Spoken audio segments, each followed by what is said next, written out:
بسم الله. الحمد لله رب العالمين والصلاة والسلام على رسول الله صلى الله عليه وسلم وعلى آله وأصحابه أجمعين. أما بعد, donc le sujet d'aujourd'hui ce sera l'enfer, ce sera la première partie sur l'enfer et sur l'éloignement d'Allah à cause des péchés et de l'enfer. Enfin, du coup, des péchés qui mèneront à l'enfer. Donc on parle en général on parle du paradis avec de l'espoir, mais il faut aussi parler de l'enfer avec la peur. C'est un équilibre. Le cœur, il a un équilibre. C'est comme un oiseau, il a deux ailes. La miséricorde d'Allah, le paradis, et la peur d'Allah, l'enfer. C'est la base du tawhid, ça. C'est dans les bases du tawhid.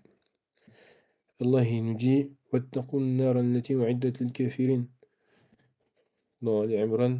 Il nous dit dans le Baqarah وَاتَّقُوا النَّارَ الَّتِي وَقُودُهَا النَّاسُ وَالْحِجَارَةُ أُعِدَّتْ لِلْكَافِرِينَ. Craignez le feu qui a été préparé pour les mécréants et craignez le feu qui est alimenté par les humains et par les pierres, qui a été préparé pour les mécréants. Donc, comme le paradis, l'enfer, il fait partie des 7 créations qui seront jamais détruites. C'est une création, c'est makhlouq, et il est créé actuellement.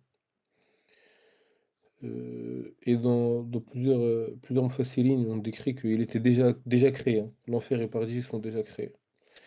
Donc, c'est pas une métaphore ou une expression ou quoi, c'est l'enfer et le paradis sont créés, sont des créations. Donc on va parler premièrement du feu de l'enfer. Quand le prophète sallallahu il nous dit que le feu de ce bas monde-là, c'est qu'une seule partie du feu de l'enfer. Mais ce qui est moins compris, c'est que en gros, c'est pas que la différence, elle est pas quantitative. Za'ama, c'est pas une quantité, c'est pas en enfer, il y a plus de feu que sur terre. C'est une question de qualité, enfin de puissance, on va dire. Le feu de l'enfer, il est bien plus puissant que le feu d'ici-bas. Le feu d'ici-bas, là, si on met notre main dans du feu, ça va nous brûler la peau, ça va nous brûler l'âme. Et le feu de l'au-delà, il brûle la conscience, il brûle tout. Il brûle tout. Là, il nous dit euh, j'ai oublié le verset, il nous dit, en gros, il nous explique que chaque fois que notre peau, elle sera consumée, on nous donnerait une autre pour la rebrûler. Mais pourquoi la peau? Il y a plusieurs méthodes de torture, mais pourquoi on brûle par le feu? Parce que la peau, c'est l'origine principale, c'est l'organe principal de la sensation de la douleur. Vous voyez? On vous frappe, vous avez mal. On vous gifle, vous avez mal. On vous brûle, vous avez mal. On vous met votre main dans de l'eau froide, vous avez mal. Dans de l'eau chaude, vous avez mal. C'est comment dire? C'est facile de faire du mal à quelqu'un avec sa peau et ça fait très mal. Ensuite, il y a un autre bref, on va revenir sur le feu plus tard. Allah, il nous dit, dans, dans sourate, je sais plus, qu'en gros, ce jour-là, Yawm al-Qiyamah, on sera voilé de leur Seigneur. On verra pas Allah, les fins. Qu'Allah nous en préserve. Na'oudou billah, les gens de l'enfer, ils verront pas Allah. Ils seront punis, entre guillemets, de cette jouissance. Comme je vous l'ai expliqué dans la saisie d'hier, le fait de voir Allah, c'est encore plus grand que d'aller au paradis. Et Ibn Qayyim, il explique que ce verset, c'est une des preuves les plus puissantes que la vie, comme quoi le fait de voir Allah, c'est réservé aux croyants. Donc, comme je vous ai dit, il n'y a que les croyants qui verront Allah. Mais du coup, si on prend l'inverse, le fait de ne pas revoir Allah, c'est une privation énorme. Si le fait de voir Allah, c'est la plus grande chose possible, être privé de voir Allah, c'est la plus grande chose possible, mais dans le mal. Vous voyez? Subhanallah, c'est proportionnel, on va dire. Ensuite, euh, les degrés de l'enfer. On va parler des degrés de l'enfer. Comme pour le paradis, l'enfer, il y a des degrés. Et Allah, il nous a dit il nous a donné plusieurs noms dans le Coran. Jahannam, Sa'ir, Saqar, Hutama, Nar. Il nous a donné plein de noms.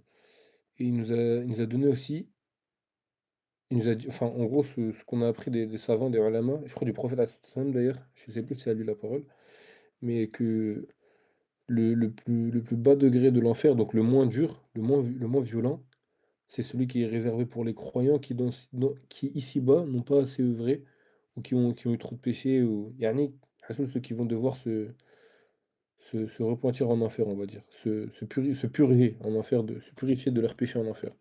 Ce degré-là, il est réservé à eux. Et dans ce degré-là, le châtiment minimum qu'on a, c'est le fait d'avoir des chaussures de feu, des braises de feu en dessous des pieds, qui font bouillir le cerveau. Ça, c'est le degré le plus, on va dire, le plus cool, le plus gentil, le plus facile. Et, et plus on descend, plus les châtiments ils sont durs. Et j'aimerais vous parler d'un verset dans, dans Surat al-Waqi'ah où Allah il dit euh, هذا نزلهم يوم الدين إن شجرة الزقوم. En gros, le fruit de l'arbre zaqqum, ça sera leur nuzul, leur apéritif. Et subhanallah, quand on regarde l'étymologie du mot zaqqum, il y a deux étymologies. Il y a celle de zuqma, qui veut dire la peste, pardon. Donc zuqma qui veut dire la peste, et zaqm qui veut dire le fait d'avoir la nausée. Vous voyez, quand vous mangez trop, vous êtes ballonné, vous avez la nausée, vous avez envie de vomir, vous transpirez, vous avez chaud, vous avez besoin de vous asseoir, vous avez du mal à bouger. C'est cette sensation-là, zaqm. Et donc, le fruit de l'arbre zinqum, qui a pour étymologie ces deux choses-là, donc la peste et la nausée, ce sera l'entrée, z'ama l'apéritif de ceux qui vont rentrer en enfer. On va leur donner ça. Et une eau, ma'an hamiman qata'a ma'ahum, et une eau brûlante qui va faire fondre leurs intestins. Imaginez juste aujourd'hui, vous buvez de l'eau. Quand vous avez pas, vous voyez, bah, exemple parfait, quand on jeûne aujourd'hui, on a soif, tout ça, à la fin de la journée, on boit. Vous voyez, quand vous buvez cette eau-là qui est légèrement fraîche, et vous la sentez descendre dans votre corps, dans vos intestins et tout, ça fait grave du bien. Maintenant, imaginez si c'était l'inverse, ça avait été juste de l'eau très chaude. La sensation, elle serait insoutenable. Alors maintenant, imaginez cette eau-là que vous buvez, elle va détruire vos intestins, et vous allez la sentir détruire vos intestins. Et ça, c'est la première chose qu'on donnera aux gens de l'enfer, avec le fruit de l'arbre Zarqum. Subhanallah. Pourquoi, ensuite, pourquoi comment ça s'appelle? Pourquoi, ah ouais, pourquoi le jour du jugement, il a plusieurs noms? Al-Waqi'a, donc l'avènement. Yawm al-Qiyamah, le jour de la résurrection, dans le sens où les gens ils seront debout. Qiyam, ça veut dire Qum, ça veut dire debout. Parce que le jour de la résurrection, on sera debout, en train de regarder en haut. On sera tous tout nus, en train de regarder en haut. Yawm al-Qiyam, donc le jour du debout. Yawm al-Hasra, le jour du regret. Yani, c'est des noms qui sont donnés au jour du jugement pour nous dire que ceux qui vont au paradis, qui vont en enfer, ils auront goûté à tout ça, au regret, au au, à la peur. C'est des choses qui seront constamment avec eux. En partie, ça, c'est surtout pour les mécréants. Les croyants, qu'Allah nous réunisse parmi eux, on sera préservés de tout ça. Et les gens du paradis et les gens du feu, ils se verront. Donc les gens du feu, ils verront les gens du paradis et vice versa. Et quand on rentre en enfer, on sait qu'on a perdu l'éternité. Pourquoi? Pour quelques vulgaires semaines, mois, années, décennies. Allez, si t'es si Allah il t'a accordé une longue vie, un siècle. Un siècle coûte l'éternité. Subhanallah, en fait, ça paraît tellement stupide de se dire qu'on va troquer des petites années ici-bas contre l'éternité, qu'on n'arrive même plus à se dire c'est quoi l'éternité. Quand on se dit l'éternité là, qui se voit patienter l'éternité? Ça n'existe pas. Qui se voit attendre, allez, juste comme ça, qui se voit attendre 150 ans, comme ça, à rien faire? Ça n'existe pas. Alors imaginez pour l'éternité et imaginez châtier avec des châtiments comme cela. Subhanallah, il y a qu'un fou qui refuserait le paradis. Et il y a qu'un fou qui voudrait aller en enfer. Ensuite, il y a un autre aspect qui est terrifiant dans l'enfer, c'est qu'en plus des châtiments que j'évoquerai demain, je ferai une partie 2 pour détailler quelques châtiments. En plus, du fait d'être châtié, il y a un autre fait qui est encore plus fou. C'est le fait que les gens les gens de l'enfer, ils demanderont à Allah de mourir, de se faire tuer. Dans sourate, Az-Zukhruf, Allah il dit: «Wanadaw ya Malik qul yaqdi alayna rabbuk». Les gens de l'enfer, ils demanderont à Allah, à Malik, donc le gardien de l'enfer, ils lui demanderont, «Yaqdi alayna rabbuk», que ton Seigneur nous exécute, qu'il nous achève. Parce que le châtiment, il est tellement insupportable qu'on préfère remourir. Ils sont déjà morts, ils ont été ressuscités, ils préfèrent remourir. Ya laytani kuntu turaba, si seulement j'avais été de la poussière. Les gens, ils préfèrent être rien, ne pas exister, disparaître que rester en enfer, même une seconde. Par là, même une seconde. Et, et ce qui est le plus traumatisant, on va dire, c'est, c'est le châtiment, forcément, mais c'est le fait qu'il soit éternel, pour l'éternité. Et, et le, ce qui est le plus choquant dans ça, qui est éternel, c'est qu'on s'y fait pas. C'est pas au bout de 100 ans, les flammes, elles ne font plus rien ou quoi. C'est plus on avance, plus ça fait mal. Et à l'inverse, au paradis, plus on avance, mieux c'est. Plus ça fait du bien. Et c'est ça qui est le plus triste, le plus triste, le plus dur, le plus violent. C'est violent, les supplices de l'enfer sont violents, sont rudes, des choses qu'on peut pas imaginer ici-bas. Ici-bas, on voit des choses, des gens qui se font torturer, exécuter, des femmes qui sont violées, des gens qui se font manger, des gens qui se font découper. Subhanallah, c'est des choses qui sont atroces. Mais wallahi al que ça ne vaudra jamais une seconde en enfer. Je crois que la parole que je vais donner, elle a été attribuée au prophète alayhi salam. Il a dit que si on mettait une personne en enfer une seconde, elle oubliera tout le bien qui lui est arrivé pour son existence. Une seconde. Une seconde, subhanallah. Il a oublié tout. On va dire il a vécu 100 ans. 100 ans de khayr, tout ça. Une seconde en enfer, il a tout oublié. Il est traumatisé. Donc voilà. Et ensuite, j'aimerais revenir au fait que nous, les croyants, on n'est pas, comment dire, on n'est pas bannis de l'enfer. Yani, il se peut que, ça c'est la majorité, ça c'est la aqida de Ahl Sunnah, donc notre aqida, qui affirme que il y aura bel et bien certains croyants qui rentreront en enfer. Mais ils y resteront pas éternellement, comme je vous ai dit au début. Parce que, pourquoi? Parce qu'ils avaient un tawhid, ils avaient du tawhid, ils croyaient en Allah, la ilaha illahu, mais leurs actes, ils étaient faibles, ils avaient beaucoup de péchés. Mais un cœur qui a la ilaha illallah, cette personne-là, elle ira au paradis tôt ou tard. Dans tous les cas, elle ira. Et donc, c'est pour ça que le tawhid, c'est la base. La base. Ça, c'est haqqul abid ala Allah, le droit de l'esclave sur Allah. Parce que nous, on a un droit on a un droit sur Allah. Allah, il nous dit, euh, celui qui me rencontre sans ne jamais m'avoir associé quoi que ce soit, cette personne-là, son droit à lui sur moi, c'est que je lui offre ma miséricorde et qu'il aille au paradis. Donc le tawhid, c'est la base pour nous sauver de l'enfer. Et pour se sauver de l'enfer, du coup, ça commence ici-bas. En tout premier avec le tawhid. Et en deuxième, forcément, c'est avec les péchés. Les salafs, ils disaient que les péchés, c'est des braises dans le cœur. Pourquoi? Chaque fois que tu fais un péché, il y a 6 heures. Tu as 6 heures avant que l'ange il écrit. Si tu te repentis, l'ange il écrit pas. Si tu te repentis pas, l'ange il écrit. Et il y a un point noir qui se forme sur ton cœur. Chaque désobéissance, ça assombrit ton cœur. Et chaque persistance dans les péchés, ça endurcit ton cœur. Et si à la fin ton cœur il est dur et noir, qu'Allah nous en préserve, c'est dur, c'est très dur.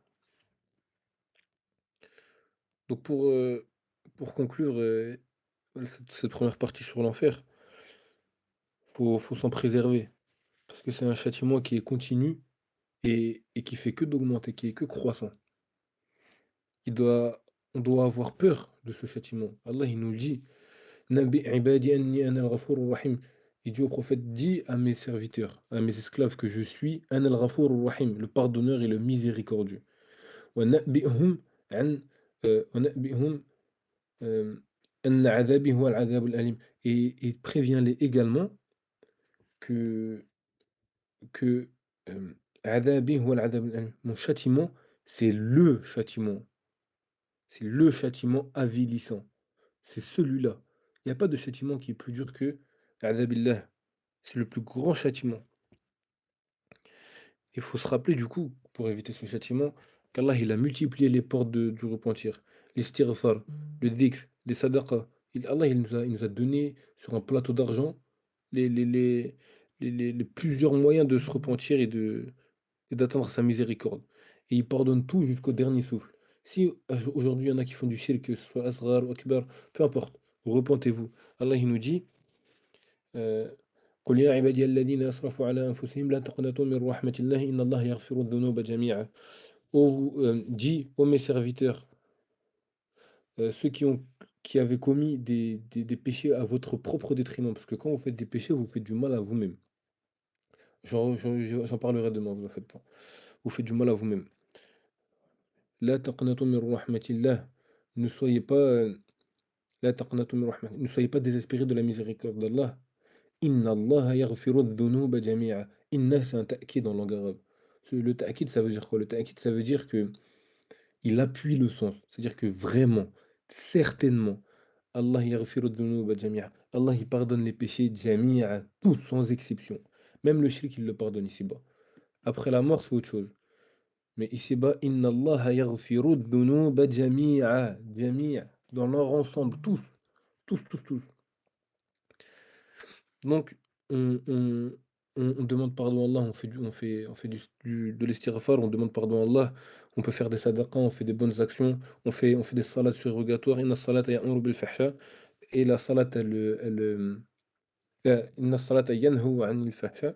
La salat, elle empêche la turpitude. Donc, il faut se rappeler que nous, on est des croyants.